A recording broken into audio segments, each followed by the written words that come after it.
Boa noite. Nós estamos iniciando mais um Ideias da Aldeia. Eu sou Cleísa Cartacho e na noite de hoje nós vamos conversar com o Dr. Manuel Sobral, um conhecido do Acre de mais de 16 anos.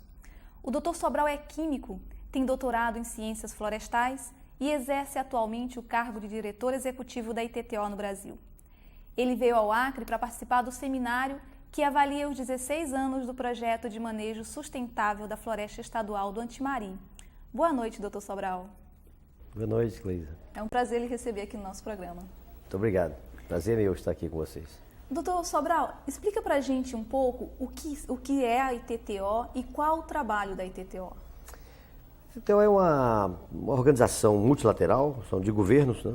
59 países decidiram formar uma organização que promovesse no mundo, na área tropical, o desenvolvimento florestal e o comércio de madeiras tropicais e outros produtos da floresta, desde que esse comércio se faça em termos sustentáveis.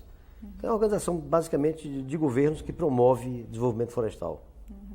E por que essa preocupação com o desenvolvimento florestal em bases sustentáveis? Olha, primeiro porque nós sabemos que a única área florestal do mundo que está sendo reduzida é a área florestal tropical. Nós estamos perdendo hoje ainda de 15 a 20 milhões de hectares por ano na área florestal tropical. Enquanto que nas áreas temperadas e até boreais, as florestas se mantêm ou estão até se expandindo. Então o problema é na área tropical.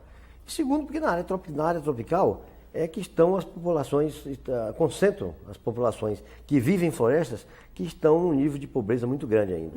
Então você alia essas duas coisas, combate a desmatamento, a perda de floresta e mais combate à pobreza, você tem aí um objetivo de uma organização que foi estabelecida no Japão em 1987. Por que no Japão? Porque o Japão ganhou a eleição nas Nações Unidas, onde essa organização foi discutida e acordada. E em que base se dá esse trabalho nas florestas tropicais? Como é que a ITTO trabalha isso? A ITTO trabalha de uma forma muito simples e até diferente de muitas outras organizações do Sistema das Nações Unidas, que tem um secretariado muito grande. Nós temos um secretariado muito pequeno, temos 35 pessoas só no Japão, e trabalhamos com agências nos países em desenvolvimento. Então, através dessas agências e através de projetos financiados pela ITTO, é que se dá o trabalho de campo da organização. Hoje nós temos mais ou menos em andamento 170 projetos no mundo todo, empregando mais de 500 profissionais. Veja que no Japão, na nossa sede, nós temos apenas 16 profissionais e o resto do pessoal é pessoal de apoio. Então nós estamos muito mais onde está o problema do que na nossa sede. Certo. E um desses projetos, inclusive, é desenvolvido aqui no Acre, né? Como foi que começou essa ideia de trabalhar com esse projeto do Antimari? A história desse projeto do Antimari se deu mais ou menos em paralelo com a própria história da ITTO. Porque esse é o primeiro projeto de porte que a ITTO financiou em áreas tropicais. E é um projeto que ele engloba mais ou menos, ele tem todo o objetivo da organização. Quer dizer, ela envolve a demonstração, a busca de um manejo sustentável e de demonstrar ou provar que esse manejo florestal sustentável é possível. Então, a organização começou em 87, no final de 87 quase, em 88 a gente já estava aprovando esse projeto para cá. Foi uma decisão de vir para o Acre, que partiu da vontade do pessoal da FUNTAC na época. O pessoal da FUNTAC, os jovens da FUNTAC, o hoje secretário de Planejamento, Gilberto Siqueira, e hoje governador Jorge Viana, estavam na FUNTAC nessa época, como jovens profissionais, que estavam com a vontade muito grande de fazer a FUNTAC crescer nessa área de buscar vias para o desenvolvimento do Estado. E aí houve um contato entre a gente da Organização Internacional de Madeiras Tropicais e o pessoal da FUNTAC, e nasceu a ideia desse projeto. E hoje nós estamos aqui, colhendo os frutos desse trabalho aí do final da década de 80. E fala pra gente um pouquinho então sobre esses frutos. O que vocês observaram, baseado no seminário que houve sobre os resultados do projeto? Como é que isso está sendo visto pela ITTO, o que está acontecendo aqui no Acre? Olha, se eu te puder resumir num ponto, numa frase, o sucesso desse projeto ou não, eu vou eu diria simplesmente o seguinte: a floresta estadual do Antimari é a única floresta pública de toda a Amazônia brasileira que está produzindo de forma comercial madeira e produtos não madeireiros de uma forma sustentável.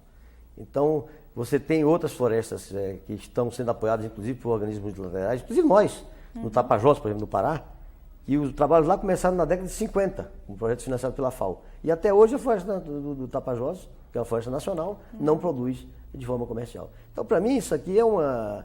E olha, eu posso dizer até com uma certa... eu não diria que é uma... que eu tenho vergonha de falar isso, mas eu mesmo cheguei a duvidar de que a coisa fosse viável. Né? Então, nós estamos trabalhando nisso há 10, 12 anos, perdeu-se algum tempo ainda aqui por falta de apoio do governo estadual durante algum tempo.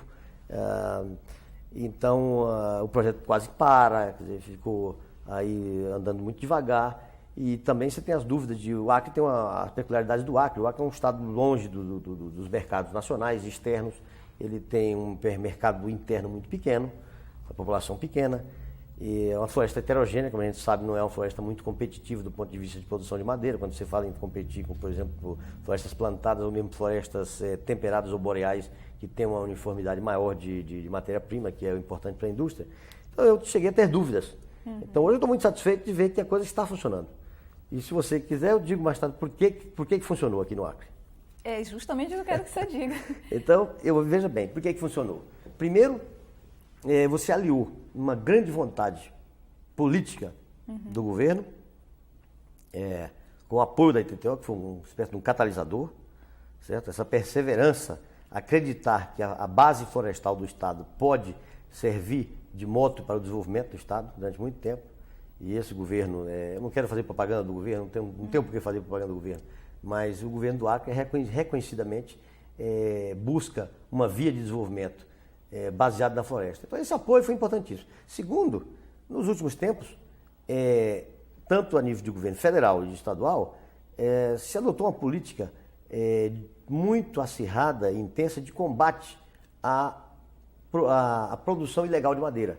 Então quando você eliminou a oferta, ou reduziu bastante a oferta de madeira que estava produzida de uma forma não sustentável, você criou um mercado, criou uma demanda grande por parte de madeira produzida de forma sustentável. Então, resolveu o problema do mercado, certo? Esse é o segundo motivo. E o terceiro é a política pública de se desenvolver com floresta. Veja bem, há outras opções. Você sabe que você trabalha na Embrapa, você conhece bem o assunto, pode se desenvolver ocupando a terra com opções que envolvem o desmatamento, como pecuária, você veja o caso da soja em Mato Grosso. O Brasil tem crescido a 1% ao ano nos últimos 10 anos e Mato Grosso cresceu a 10% ao ano. Então há outras opções. Mas aqui a opção foi desenvolver o Estado com floresta. Apesar de que a gente não consiga monetarizar, digamos, os valores da biodiversidade e outros valores da floresta de imediato, quer dizer que a gente tem um retorno financeiro menor com floresta agora do que com outras opções tipo soja, eu acho que a opção aqui, não, vamos preservar nossa floresta, vamos crescer talvez economicamente um pouco menos, mas vamos manter nossa floresta, que ela tem também um potencial futuro grande em outros itens, como a biodiversidade, que hoje não se pode monetarizar no momento, mas tem um futuro. Então essa opção é muito importante. Quando você combina esses três fatores, então está aí a fórmula do sucesso para o Acre. E o senhor é um profundo conhecedor da nossa realidade aqui, né? A gente sabe que o senhor tem trabalhado com o Acre já há mais de 10 anos, principalmente acompanhando esse projeto, né? Então a gente pode realmente afirmar que a base econômica do Estado tem que ser voltada para a floresta. Porque a gente tem muitos críticos com relação a isso, né? Que o senhor citou o exemplo da soja. Alguns anos atrás nós tivemos casos de governantes quererem trazer a soja para o Estado, né? E colocar a agricultura como atividade principal da nossa economia. Mas voltando mais para essa questão da exploração, da utilização da floresta, digamos assim, quais são as perspectivas que o senhor acha que tem para o nosso Estado nesse enfoque? Olha, eu acho que as perspectivas são muito boas. O que ocorre é que é um processo lento. Então você veja, durante muito tempo você tem uma floresta rica e o povo pobre. Então muita gente não acredita, não vai dar certo. Mas veja, uma base florestal, o Acre tem o quê? Hoje, com a incorporação de mais uma parte do Amazonas, tem um pouco mais de 16 milhões de hectares. Se nós colocarmos aí 5 milhões para produção de forma sustentada, e vamos ser modestos para satisfazer os nossos amigos ambientalistas, porque nós também somos ambientalistas. Sim. Quem quer trabalhar com a floresta e não substituída por outras formas é um ambientalista. Nós colocamos aí 1 metro cúbico hectareano, nós estamos falando em 5 milhões de metros cúbicos. 5 milhões de metros cúbicos, se o Acre chegar a isso, nunca mais alguém vai dizer, por ano, nunca mais alguém vai dizer que isso não é base florestal. Nós estamos falando aí de um potencial de dependendo do valor agregado, de 1 a 2 bilhões de dólares por ano. Ora, o governador nos disse que o Acre exportou 3 milhões de dólares no ano passado. Eu acho que o Acre pode, em 5, 6 anos, exportar 300, 400 milhões de dólares. Então, o potencial existe tremendamente. O que nós temos agora é que atrair investimento, tá, para agregar valor à madeira e outros produtos não madeireiros que vão estar disponíveis de forma sustentada. Se esse modelo do Antimari for replicado, e me parece que o Estado está no caminho certo, que inclusive conseguiu um empréstimo do BID e do BNDES para tentar replicar esse modelo, eu acho que não há a menor dúvida que vocês vão criar aí milhares de empregos, vão ser um grande exportador de forma sustentada. Eu tenho muita esperança. Pegando esse exemplo do estado do Acre, né? O senhor falou na possibilidade de replicar esse exemplo. Como é que o senhor vê essa possibilidade, tendo apoio novamente da ITTO, ou mesmo essa possibilidade para o Estado? Como ficaria isso para o nosso Estado? Eu acho que já está se fazendo alguma coisa. Pelo que me fui informado, quer dizer, essas são informações apenas superficiais que eu tenho. O pessoal do Estado realmente pode comentar mais sobre isso, mas me parece que já estão se criando outras florestas, áreas acima de 1 milhão de hectares, outras florestas estaduais, há florestas nacionais também. Sim. Por exemplo, você falou de outros apoios da ITTO, nós não só financiamos esse projeto aqui, como financiamos um outro, implementado pelo CTA, na Floresta Nacional de Macauã. Para ela nós já fizemos um plano de manejo também, que pode vir a ser implementado. E parece que essa floresta tem um pouco mais de dificuldades, acesso, tudo isso. E estamos, nesse momento, também financiando um projeto comunitário com o CTA, outra vez, em Porto Dias. Lá nós estamos financiando os equipamentos para os comunitários produzirem. Então, e com a replicação disso, quer dizer, a ITTO é apenas um catalisador. Eu acho que com os recursos do BID, que são empréstimos, porque todos os recursos da ITTO são a fundo perdido. Nós não tem doação. Com o BID e com o BNDES, que são empréstimos, se vai permitir uma escala maior. Então, você tem aí, você está falando em 100 milhões de dólares, 150 milhões de dólares. Os projetos da ITTO aqui no Acre nós gastamos até hoje, no Antimari uns 10 milhões de reais, no Porto Dias 1,5 milhão de reais, Macauã talvez 1,5 milhão, total talvez uns 13 milhões de dólares. Mas eu gostaria pessoalmente, porque como eu digo, o Acre reúne essas condições, eu gostaria que a gente continuasse a trabalhar aqui no Acre. Eu tenho nesse momento, por exemplo, um projeto de 2,5 milhões de reais, que é para criar mais 3 florestas, plano de manejo para mais 3 florestas em outros estados da federação, mas que está parado, não está andando, está lá no Ministério do Meio Ambiente para decidir. Eu fiz uma proposta para o governador, governador, vamos trazer esses 2,5 milhões de reais para cá, né, e vamos criar mais 3 florestas, não porque eu não queira fazer lá nos outros estados, a gente tem algumas coisas lá, mas porque aqui seria assim, digamos, um polo que serviria para mostrar para todo mundo que a coisa funciona. Então, seria bom concentrar os recursos aqui para mostrar para acelerar esse processo. Exatamente para tirar essa dúvida que você me disse. Mas o povo, será que a gente tem que acreditar que isso aí vai servir de base econômica realmente? Porque cadê os resultados? Não há muitos resultados palpáveis ainda. Doutor Sobral, nós vamos para um rápido intervalo e o Ideias da Aldeia volta já com um pouquinho mais sobre o manejo florestal sustentável na Floresta Estadual do Antimari.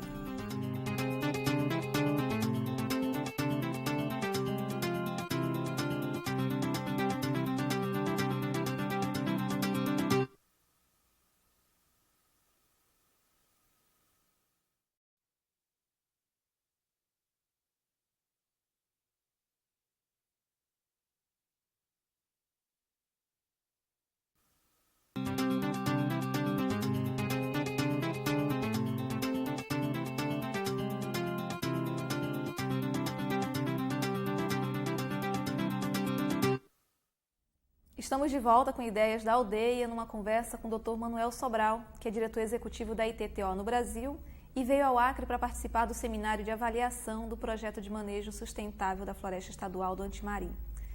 Dr. Sobral, no primeiro bloco o senhor falou do sucesso do projeto no Antimari. Com toda a sua experiência com esse projeto, com todas as idas e vindas entre Japão e Acre, conhecendo o que está se passando no Antimari, a que o senhor atribui o sucesso do projeto? É uma pergunta difícil, porque são tantas coisas. Veja bem, primeiro nós estamos num dos locais mais, digamos, isolados da Amazônia. Então, você tenta fazer uma experiência desse tipo aqui e perseverar durante 12 anos, realmente você tem que ter um idealismo muito grande.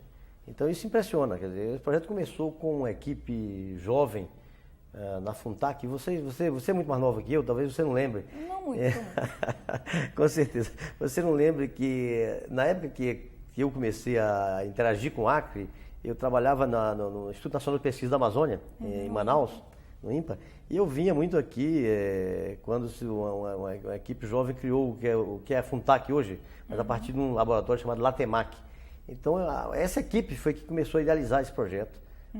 Os meus contatos com essa equipe levaram a que eu, quando fui nomeado para uma das diretorias da ITTO, em 87, o primeiro contato que eu fiz no Brasil, depois que cheguei lá, foi com essa equipe, porque eu sabia do dinamismo e da força de vontade dessa turma, para a gente elaborar um projeto que desse a possibilidade de se tentar mostrar que desenvolvimento sustentado, baseado na floresta, era viável aqui no Acre. Mas o que mais impressiona é que aqui talvez fosse o pior lugar do mundo para escolher isso, certo? Não tem um mercado pequeno. Qual é a população do Acre? 500 mil pessoas? Isso. Então você não tem um mercado grande para consumir madeira aqui. Você não tinha estradas. Essa estrada para Porto Velho nem existia praticamente naquela época. Você não tem dificuldade de escoamento da produção, até os rios para grandes embarcações e não funciona o ano todo. Mas o que faz a diferença? O que faz a diferença, na verdade, é a gente. Então, aqui eu encontrei um pessoal que estava realmente disposto a arriscar, no no bom sentido, ou seja, trabalhar duro por uma ideia. E essa equipe foi que fez a diferença. Então isso me impressionou muito e fez com que eu privilegiasse, eu como diretor da ITTO, primeiro como diretor de indústria, depois como diretor-geral, privilegiasse dentro do Brasil o Acre como o ponto central para nossos investimentos.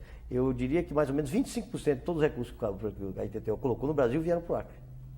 E a ITTO está satisfeita com isso? Satisfeitíssimos. Eu queria colocar mais dinheiro aqui. Ah, que bom. Queria que nós... Veja, o primeiro coordenador do nosso projeto foi o Jorge Viana, que hoje é governador do Estado. Quer dizer, não é uma satisfação tremenda ver que uma pessoa que a gente está trabalhando esses anos todos é hoje governador do Estado. Eu disse no auditório do encerramento do projeto que é um encerramento, mas não é um encerramento. Na presença do governador, eu digo que isso é apenas o começo. É apenas o começo. Isso tem que dar frutos.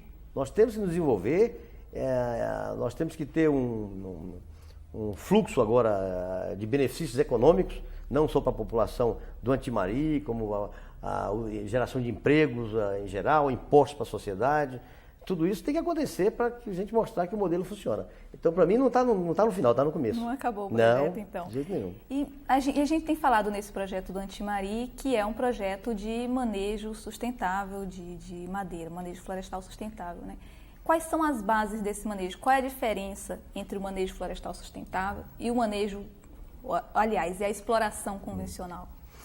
Essa é outra pergunta muito boa, porque, na realidade, produção de madeira de forma sustentável, de forma sustentada, já existe há muito tempo. Há mais de 150 anos que os ingleses, até holandeses, praticavam em algumas de suas colônias o que eles chamam de sustained yield, ou seja,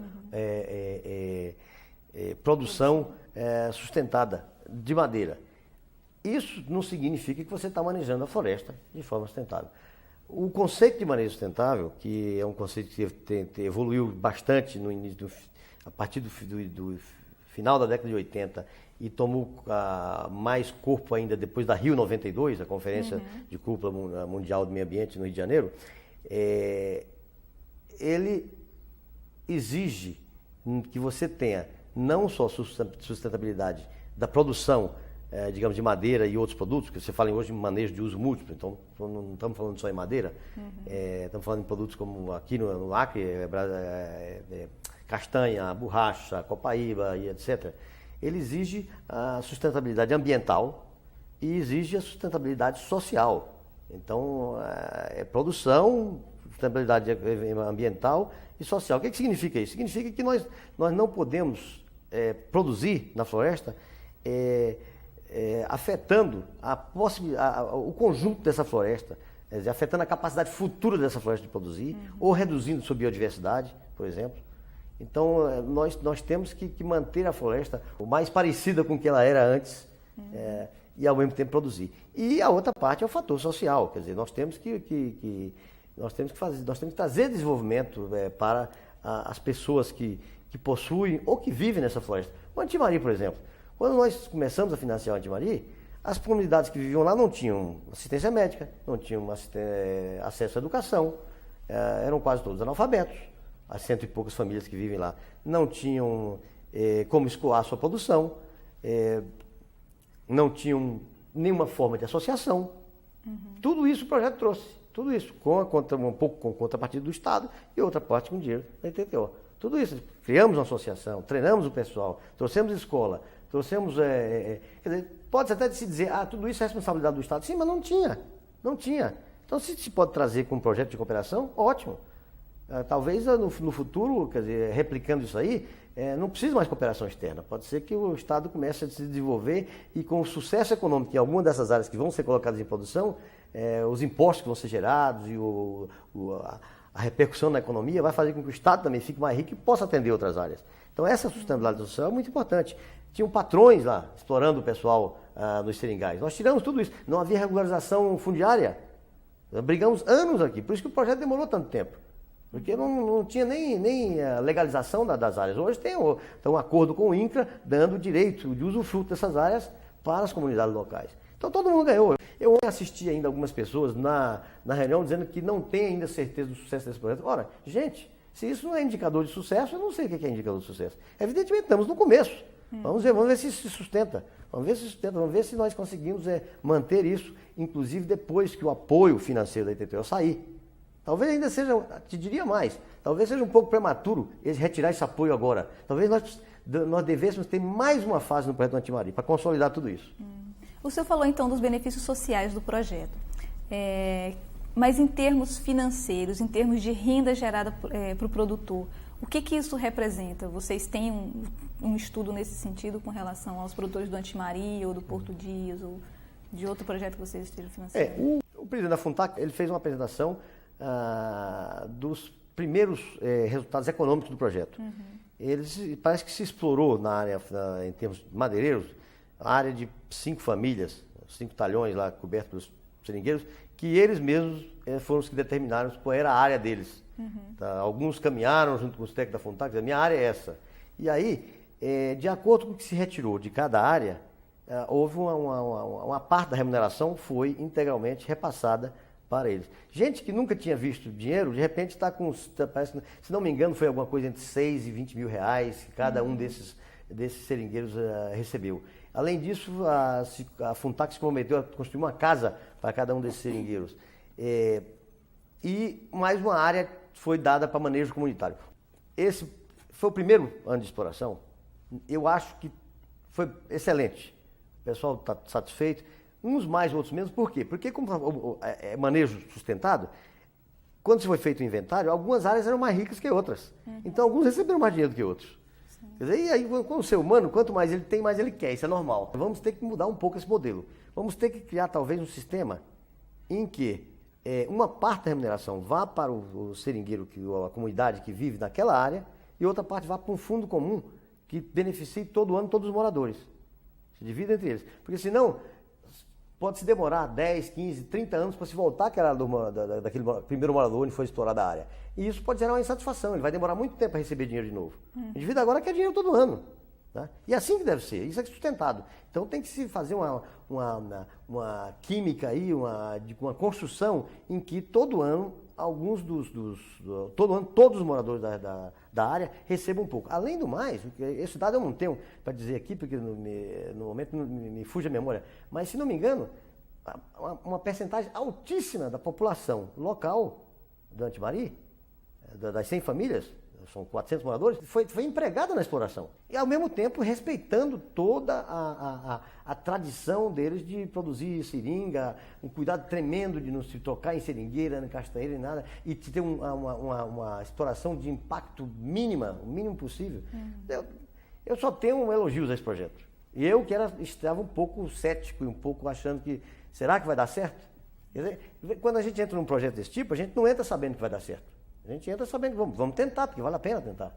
E o senhor acredita que o projeto atingiu um certo nível de, por exemplo, conscientização das famílias que moram lá dentro com relação à forma sustentável de exploração da madeira? Ou seja, existe o risco de a família encantada pela renda, né, pelo retorno financeiro, de repente começar a derrubar tudo lá sem critério nenhum? Como é que é esse acompanhamento, esse monitoramento das ações? Isso é interessantíssimo porque exatamente você está falando da moeda, o ser humano, o ser humano é natural do ser humano querer melhorar de vida. Então, eu acho que esse risco sempre existe. Mas, veja bem, como esse foi um processo muito lento, que os próprios seringueiros, desde o início, a própria comunidade, desde o início, se você falasse há 12 anos atrás em tirar madeira, o pessoal não queria falar nisso. Hoje eles estão satisfeitíssimos, todo mundo está satisfeito. Mas esse trabalho de 12 anos foi um trabalho de conscientização, de associação. Isso foi muito bonito. Um dos primeiros a falar na sessão solene de abertura do seminário foi o presidente da Associação dos Moradores do Antimaria, o seu Chico. Então essa associação, quer dizer, e todo esse trabalho de conscientização, primeiro eles já tinham um sentido conservacionista muito grande. Então, eles não queriam nem ouvir falar em madeira. Então, talvez, agora que eles foram convencidos de que realmente eles podem tirar madeira sem acabar com a floresta ou trazer aspectos negativos, eu acho que nesse caso não vai haver problema de jeito nenhum. É mais difícil você convencer alguém que quer desmatar a todo custo para colocar outra atividade econômica, a não desmatar, do que sair de um pessoal que não quer desmatar de jeito nenhum, não quer nem entrar na floresta para uma atividade predatória. Então, eu acho que há muito pouco risco. A terra é pública, é do INCRA, eles têm usufruto sob manejo sustentado, e tem um órgão público, que é a FUNTAC, tem a associação, quer dizer, eu acho que, e desde que se garanta um certo retorno aí, eu acho que não vai haver problema, não. Doutor Sobral, nós agradecemos muitíssimo a sua participação aqui. Nós esperamos que o senhor retorne ao Acre, que o senhor veja muitos bons resultados aqui no estado do Acre, que o senhor leve o exemplo do Acre também para o Brasil e para o resto do mundo. Muito obrigado, foi um grande prazer estar aqui com vocês. E é ótimo estar num programa desse tipo, que a gente pode relaxar e conversar um pouco mais. Quando a gente vai para a televisão, tem 2 minutos e pedem para a gente explicar o que é manejo sustentado, não dá para explicar, porque realmente a gente podia ficar falando horas sobre isso. Então, agradeço muito a oportunidade de estar aqui com vocês e gostaria, só para encerrar, para dizer que nós na ITTO, também aprendemos muito com a Acre e com esse projeto. Tá? Nós, por exemplo, tivemos um conselho deliberativo com os representantes da sociedade nesse projeto. Essa experiência, por exemplo, que começou aqui no Acre, nós estamos incorporando em quase todos os nossos projetos hoje, em outras áreas do mundo tropical. Muito obrigado. Nós ficamos por aqui com mais um Ideias da Aldeia. Lembrando que nós estamos chegando nas 22 cidades do nosso estado do Acre.